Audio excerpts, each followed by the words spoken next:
And I'm thinking, why, yeah, Superman's dead. All right, we are Detecting the Marvelous. That was my terrible Our Lady Peace impression. But spoiler alert, Superman's dead. Say it ain't so, Joe Schuster. He, this was, this is epic. The epic tale that inspired Zack Snyder's not as satisfying exploration of it in the movies. In my opinion, just my opinion. That isn't necessarily the opinions of everyone at Detecting the Marvelous, or maybe it is. Anyhow, yeah, I think it is. Anyway, without further ado, here we are, Detecting the Marvelous. I am Dan. I am here joined by lovely co-hosts Matt and Shahara.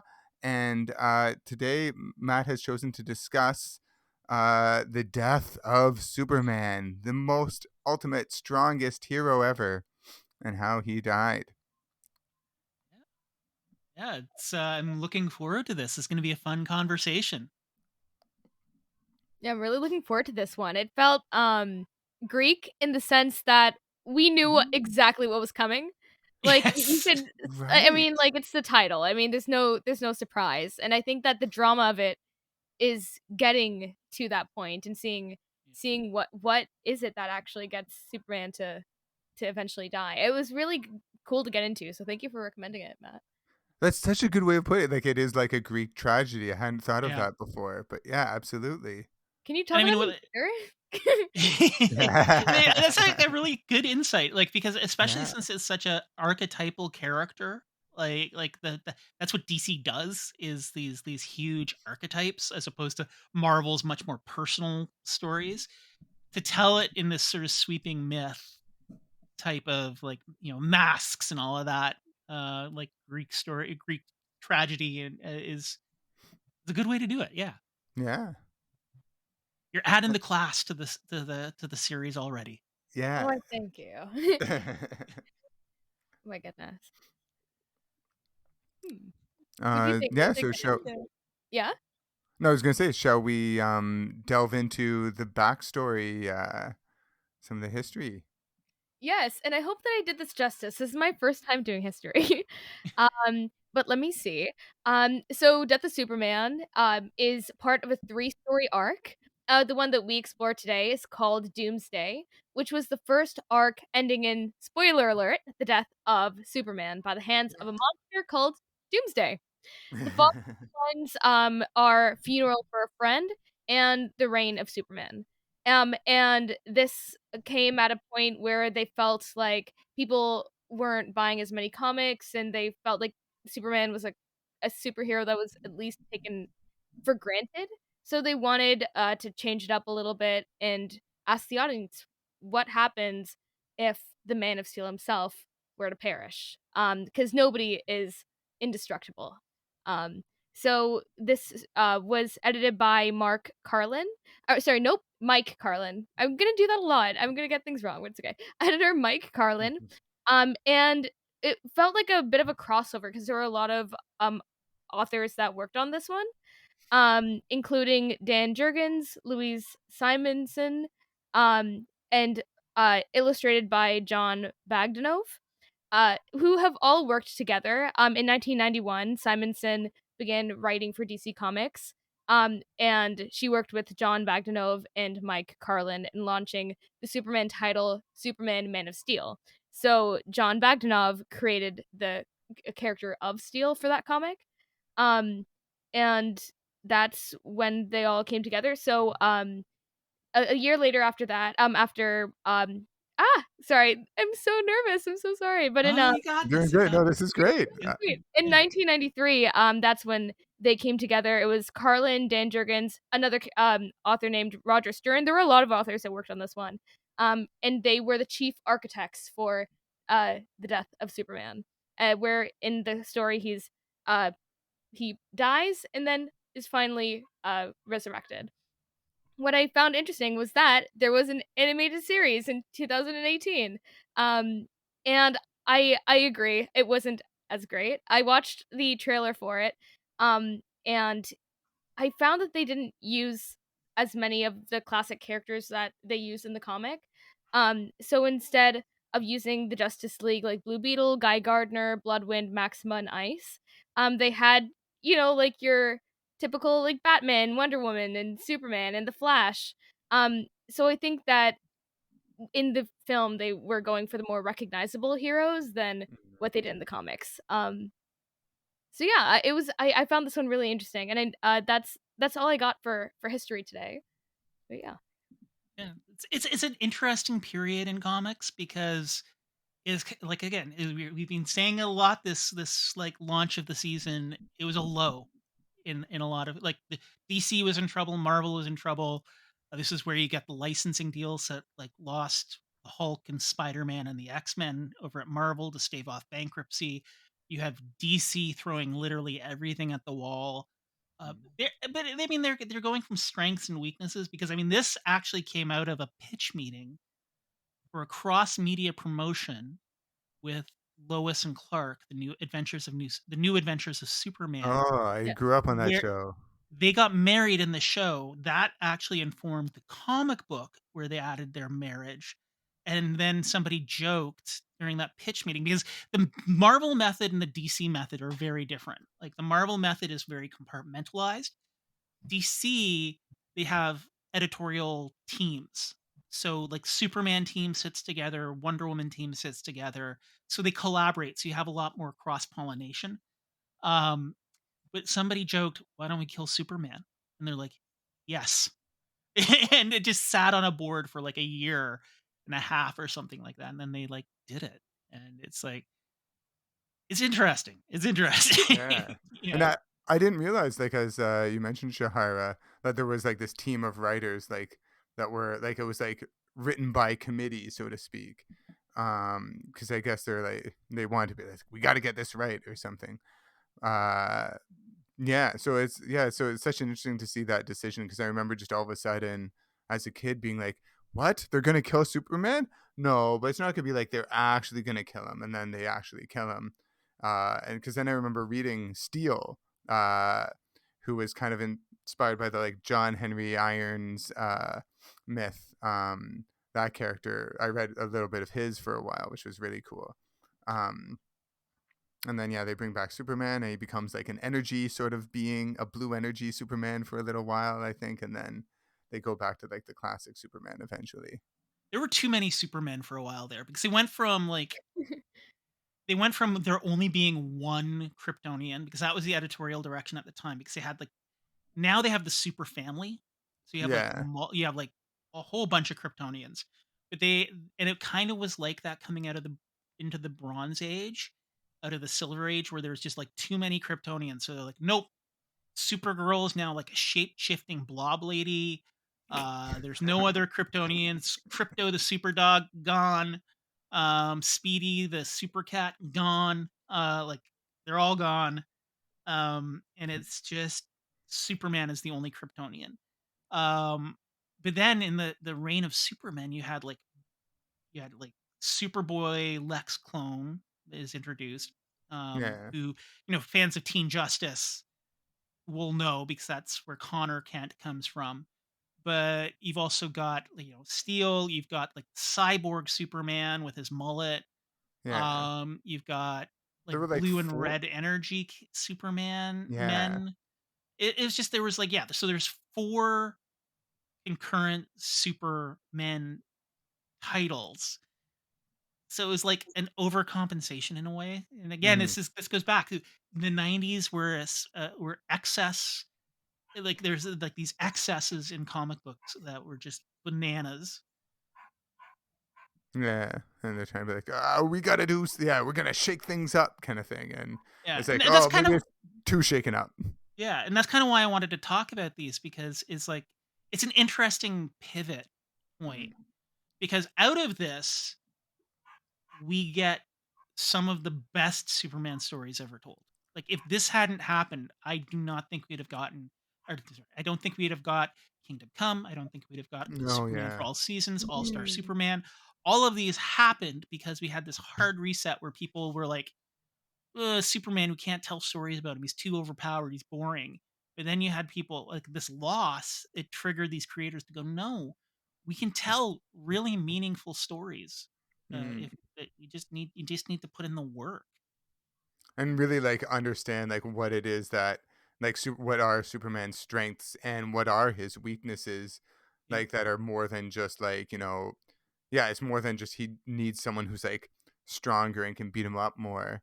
I will yeah, say, and one thing I remember is shortly after this, I think they had the like Marvel versus DC, and so Superman faces the Hulk, and Superman won and beat the Hulk, and a lot of people were arguing like, no, Hulk should have beaten Superman because Hulk has the same powers as Doomsday. He's just got super strength and leaping, so like he should have like he's the strongest one there is. Maybe he could have beaten Superman. Anyhow, and they both literally actually have the exact same power set because beyond that, their power is adaptive. They grow exponentially in power based on the force that is opposing them. So the yeah, Hulk theoretically could just get more and more and more powerful, and literally that's Doomsday. Like, you know, I'll be going into the story in a minute. We don't get any backstory until well after. But yeah, he's like technically this alien science experiment. He's also a Kryptonian, but he's like Kryptonian caveman who was experimented on by an alien, and then just buried in Ohio because I guess that's where you bury your toxic waste. yeah, Um, but yeah, like so he's literally got the exact same power set as Hulk. Only difference is he doesn't have like bones that grow out of his body. yeah. Yeah. Yeah, it was So very interesting the way that throughout the series they were, or at least throughout this run, that they were showing just how viscerally powerful he was, and like Yeah. they'd intercut of him like crushing a really cute yellow canary, and then later snapping the neck of a deer, and then next like taking out a big like tree, and they just wanted to really construct bit by bit and build like found like brick by brick just how powerful he was, so that when he finally got to Superman and he was like fighting the Justice League, for example, we can understand why he, with one hand tied behind his back, can take out a whole team of superheroes. Yeah. And it was very much to establish that he's just like a rage monster. There's yeah. no thought. He's just full of anger. Yeah. No That was a wonder pretty Zack Snyder would like a character like Yeah. this. He's just like Yes. full of anger, super strong, just like raw, like just Yeah. muscly pounding each other. My Yeah. Ayn Rand, he had to have like Jesus versus another Ayn Rand kind of favorite character going on Yeah. there. So, Yeah. do you want me to run through the plot beats kind of Yes, here? Please do. please. All right. Krang, krang, krang. Do you hear that? That is the sound of the coming doomsday. This is our introduction to the most OP character in the DC universe. Um, Superman has really very few vulnerabilities: magic, kryptonite, and Lois Lane's withering barbs, and that's about it. Um, the the introduction of a character with no real backstory, it kind of blindsided fandom. This is how we got to meet Doomsday. So over the course of like 4 pages of the Man of Steel, we see an unknown force just battering at unknown metal balls before they claw themselves free and start a rampage across Ohio. Um, Meanwhile, back in Metropolis, Superman is brought in to save Lois from a group of inhabitants of Warworld. He's helped by a young orphan named Keith, who has had multiple interactions with Superman. The orphan thinks the subterranean army has his mother. Um, it's actually a really tragic backstory. I mean, I think if they explored that more, that would have been honestly a much more interesting story. Um, well, this issue seems to be about Warworld. That is, they've actually kind of made the B story the A story because the B story is this unknown, unnamed creature raging across the the Midwest, just choking out deer and crushing birds, like as Shahara said. Um, Now thing is, this covers a bunch of comics, but there's not a lot of substance. Um, Mhm. we cut to um, the JLA issue where we see Guy Gardner, Fire, Ice, Maxima, Blue Beetle, and Bloodwind going and Booster Gold, excuse me, going against this unstoppable force. Um, Meanwhile, Superman, who is also a JLA member at this time, is being interviewed by Cat Grant for high schools across America. While Kal-El bores high schoolers with a don't in a way that reminds me of when improv troops would do don't do drug presentations back in the Yeah. day. Yeah. Um, m- the JLA are getting their butts kicked. There is actually some interesting story seeds here because we actually get the setup for the big reveal that Bloodwind is actually Martian Manhunter being Oh, cool. possessed. So you get that seed planted here, but other than that, it's just a bunch of pages of people getting their butt kicked. Yeah. Who Um, by the way, which is the character again in green who has the, like, Jennifer Lopez style V-neck? that is Fire. I do not know why she's green. Oh, yeah, because I was trying to remember her because from, like, watching Titans, I think, and I was like, "Oh, like, she, like, seems very different." And then also I was like, I was like, "This is the most impractical superhero outfit ever." Like, it's, like, this And huge she V-neck. appears kind of naked when she's flamed on, kind of thing. Right, I see, which Basically, would make more, yeah, which makes more yeah, sense, but then, like, she's, like, walking around, I'm like, "Oh, like, that outfit would be so cold," and you've got these, like, are these, like, steel straps that are, like, just barely holding it together? Like, yeah, it's yeah. back when No, there was a it's lot of, like, horny, costumes, I think, drawn. yeah, the Yeah. '90s, the Yeah. '90s. You know, there's a reason why Ben drew costumes with pockets, and Yeah, that's that's this. right. Um, but yeah, so we then move over to the pages of Superman 74. The action continues. The Justice League um, are getting their butts handed to them, um, and then we meet like this really obnoxious teenage boy, which to be fair is pretty grounded in reality. Just he has a shirt that is like the edgiest shirt of all. It says "Metal Death." Yeah. And just sasses his single mom. Yeah. And for some reason, he's a Guy fan. They were really trying to make Guy a thing back at this point. Like That's a good Guy had question. his Was Guy actually, like, a like, cool nobody liked teenagers and Guy. stuff? Because I was like, "This guy's Everybody Nobody really like Guy. making me think that." Because I was like, Guy "Wow, was he's a getting with teenagers," and yeah, Guy was a dick with a bowl cut. You know, like nobody liked Guy. He wasn't even a lantern at this point. He stole an off-brand Sinestro Corps ring and was kind just had he was using that, so he wasn't a Green Lantern, he wasn't a Sinestro Corps member. He was just his own thing with his Guy branded outfit, like just G's on his mm. boots and G's on his chest. It's like, dude, I know you're insecure, but you got to get over this. Um, and all the kids, the edgy kids, are like, oh, Superman's boring. He's not cool like Guy. Nobody says that. Yeah. Nobody said that in real life. Um, Stop trying to make yeah, Guy a thing. Yeah, Like, it's like, no, it's just like it's not Fletch. fetch. It's Yeah, not yeah, yeah. fetch. Fletch, yeah. But yeah, so we see a bruised and diminished JLA try to save the day. And this is where I feel they really lost the thread on Superman because at this point, um, this kid's house is on fire, his mother's trapped, the Justice League are like in comas Yeah. in this rubble, all gonna die, and Superman chases Doomsday. And I it's like this is where I think they really didn't understand Superman anymore. Mm, He does come back, he does save the day, but he debates it, and Superman would never do that in my mind. Superman would like mm. protect the innocent first. Um, I guess, like, but he kind of, like, justifies it by saying, "Oh, well, if I well, don't like." stop him for the greater good, but Yeah, yeah. but usually, like, Superman would just, like, 3 seconds, like, go bloop, bloop, and then come back to fight. Yeah, it's Yeah. it's it's bonkers. So we move over to the Adventures of Superman, um, and we have sleazy Lex Luthor the second, the clone of Lex Luthor with his fake Australian accent. That's what I was wondering, right, yeah. Yeah, Yeah, and so voluptuous Lex red died. hair. Yeah, Lex died, but he secretly transferred his brain into a clone body with Mhm. luscious hair, and he's pretending to be his Australian lost son. Right, and Um, he's dating Supergirl?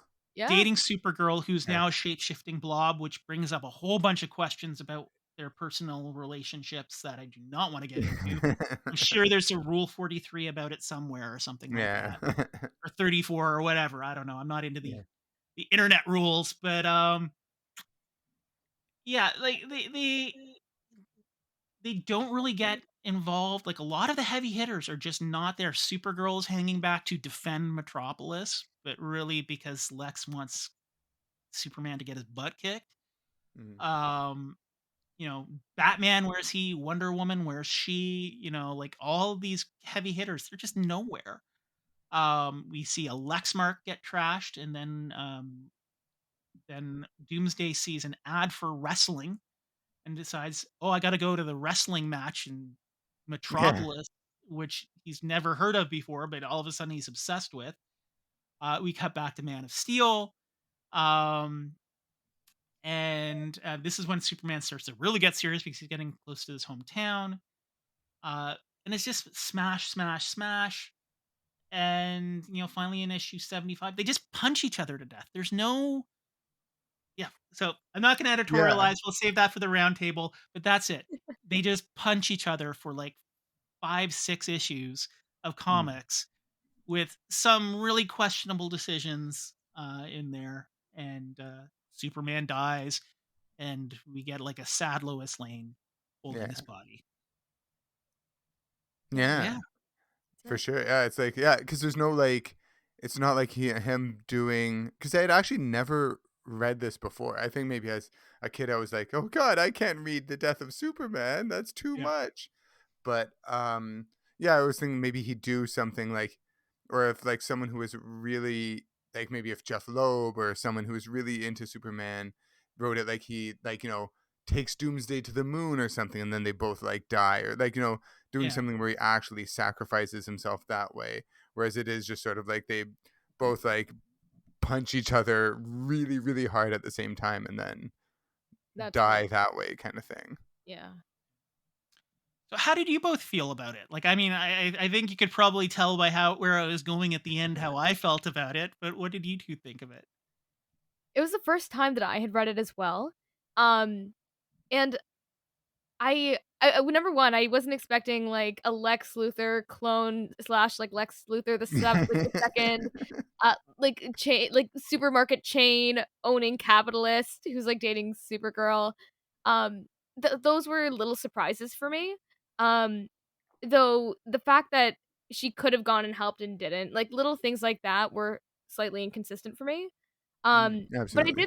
I did think that I found Doomsday to be a really interesting and cool villain. Mhm. Uh in that fight, I agree. Like part of me was like, I think that this is really cool and really interesting and like geez, like these two guys are so powerful. But then part of me is like, yeah, like why didn't they go to the moon? Like they're just really, really beating each other up. And he's like, I don't know if I could do it. And then like lands a punch and like, geez, this guy's getting stronger, punch. And it felt slightly repetitive in that way. Yeah. Um, but Yeah, yeah, I for sure I did find it to be very repetitive.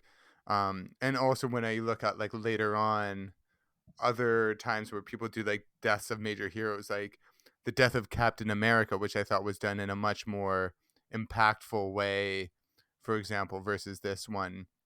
Or yeah, like other where like superheroes who have like really like like other times where superheroes who really like sacrificed like properly sacrificed themselves, like in the onslaught storyline that happens in in Marvel Comics at one point. And so yeah, it just seemed like it was a lot of that, but like I can see how it was such a big thing at the time because it was like this is the unbeatable hero getting beaten, so to Yeah. speak. But I agree, like it's done in a very simplistic way, and I think they kind of hint that Superman's trying to do something, but where like he's like, oh, he's leaping, so I'll like lift him up in the sky or whatever. But it would have been nice to have maybe a bit more of a clever ending. Um, I do like, I mean, I always like Lois Lane is, I think, maybe the one who's most consistent in a way with Mhm. how she usually is, and that, like, Lois Lane is always someone who's like thinking like, how can I get the scoop? And is, but also like she's very like smart and pragmatic. She is a bit getting too close to the fight in this case, but part of it is also it like she knows it's Clark, It's her husband. it's Yeah, her it's husband like Sure. there. yeah. Yeah, and Uh, so she wants to be there to support him, and so she is someone who, even though her husband is the strongest person on earth and is fighting an equally matched villain, like she is going towards the fire, so to speak. So she is someone who does like she's always been from the get go. Like she's never been from the get go like the damsel in distress, which I think is yeah. kind of cool. She's always smart, she's clever, so she's going towards it, but she's trying to figure out how she can, like help her husband. Like maybe she can distract Doomsday or do whatever, and so she's not afraid to risk her own life for the greater good as well. There were some fun little nods in there that I found silly. They're not actually that many Easter eggs, but I do like that Jimmy had like taken a long lunch to record a TV show because that's how TV productions work.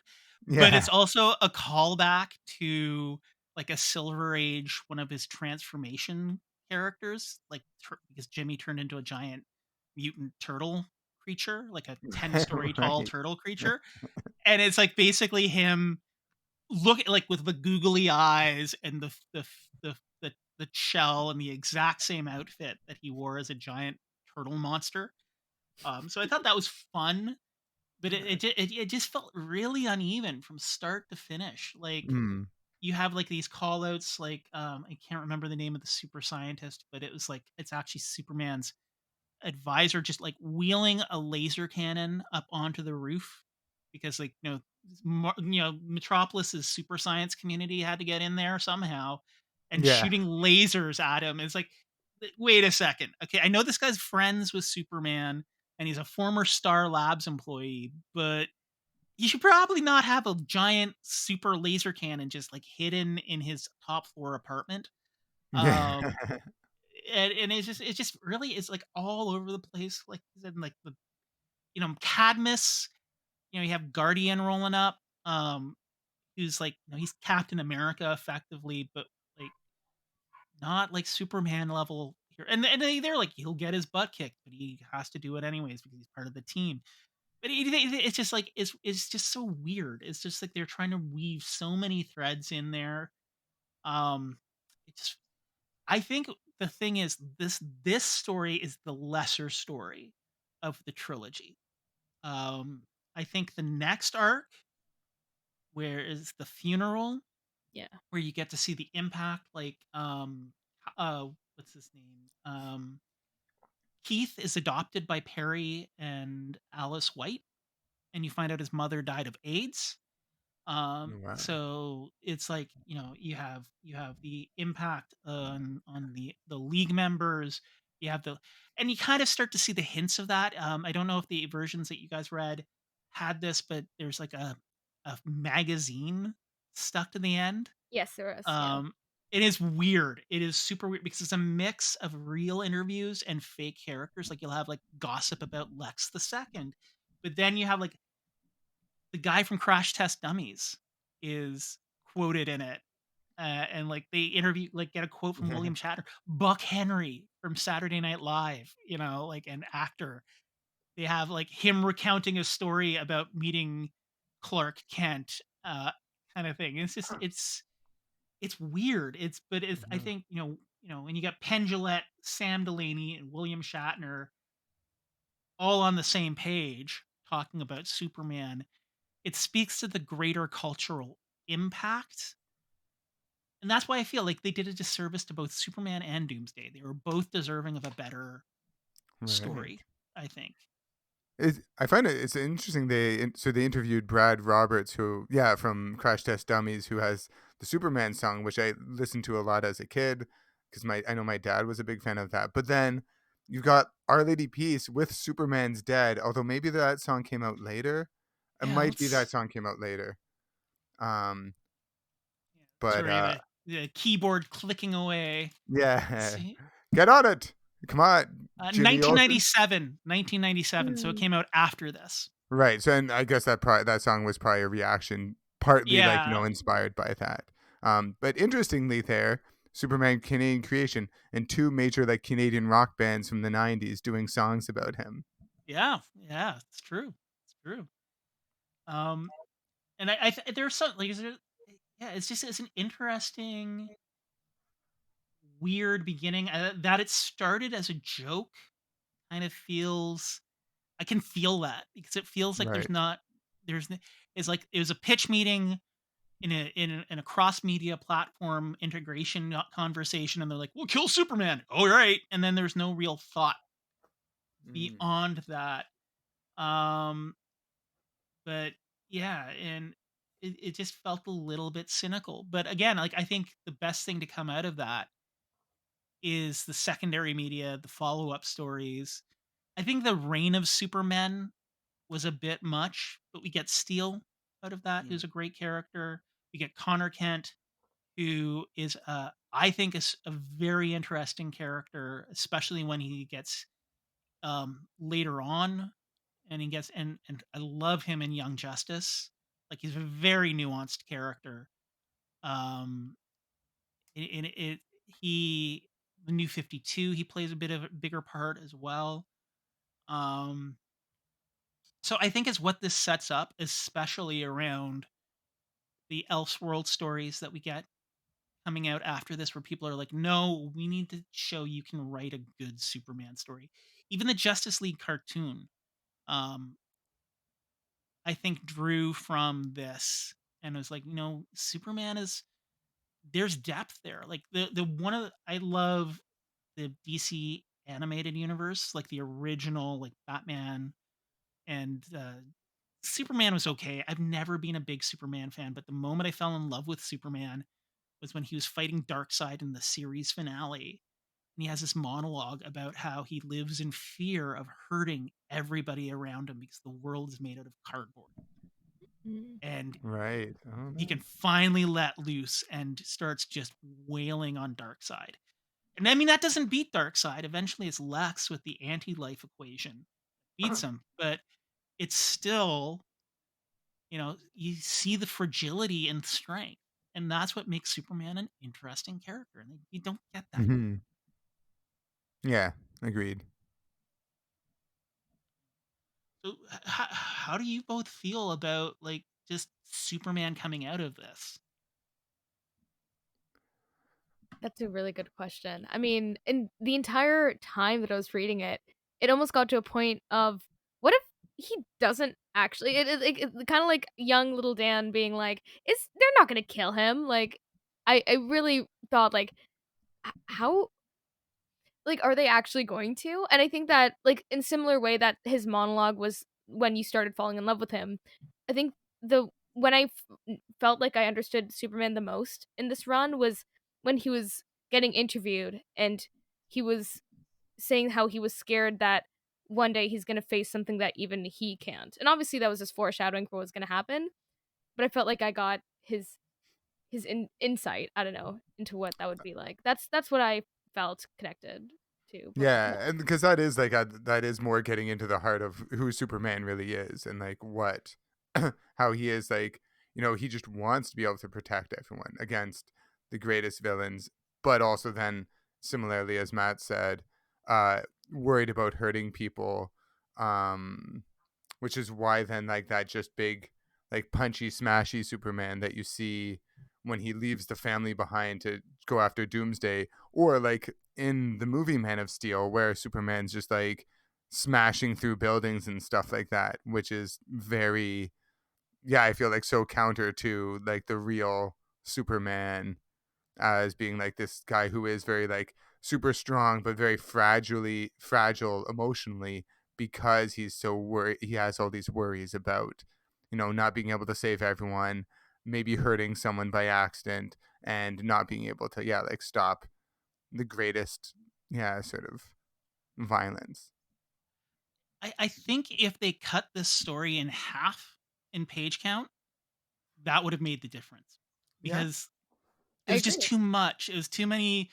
Like, okay, we've got like 5 pages of two big guys punching each other in the clouds. Like, And a lot of okay. repetitive moves in the fight. Just be like, oh, I'm gonna try and like bring him real Yeah, it high. was Oh no, he punched himself free. yeah, it was an interesting fight choreography or whatever you'd call it in a comic book. Yeah, It was just the same thing, brute forcing over and over and over again. Like, Yeah. yeah, is funny because Doomsday fighting the JLA was actually a lot more interesting than Doomsday fighting. That's what I found Um, as well, yeah, yeah, actually, yeah. yeah, because he had him doing things like throwing ice through a window and then picking up a car, and he was gonna like trash the house with the car.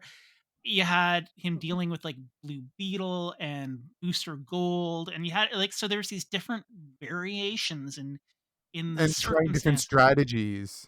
Yeah, so that was more interesting, and so it loses momentum fast. So if they like Yeah, did the first, the second, and the sixth issues, and they condensed it down, I think that would yeah, have been a much more compelling story than what we got yeah. eventually. 100 p. Yeah, absolutely. All right.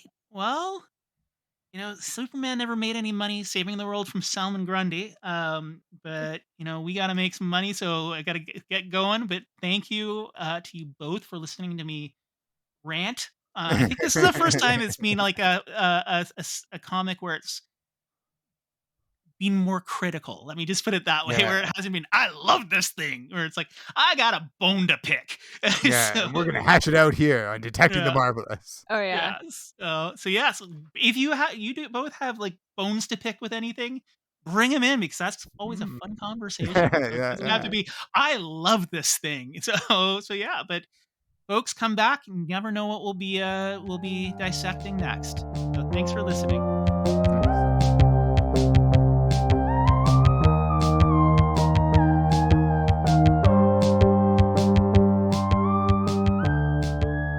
You've been listening to Detecting the Marvelous, a Far From Here and ShowbizMonkeys.com co-production. Your producers are Dan Rosen, Matt Erdill, and Shahara Ghaznavi. Music by Glenn Bouchamp and art by Ben Steamroller. Thanks for listening, and remember, true believers, Excelsior!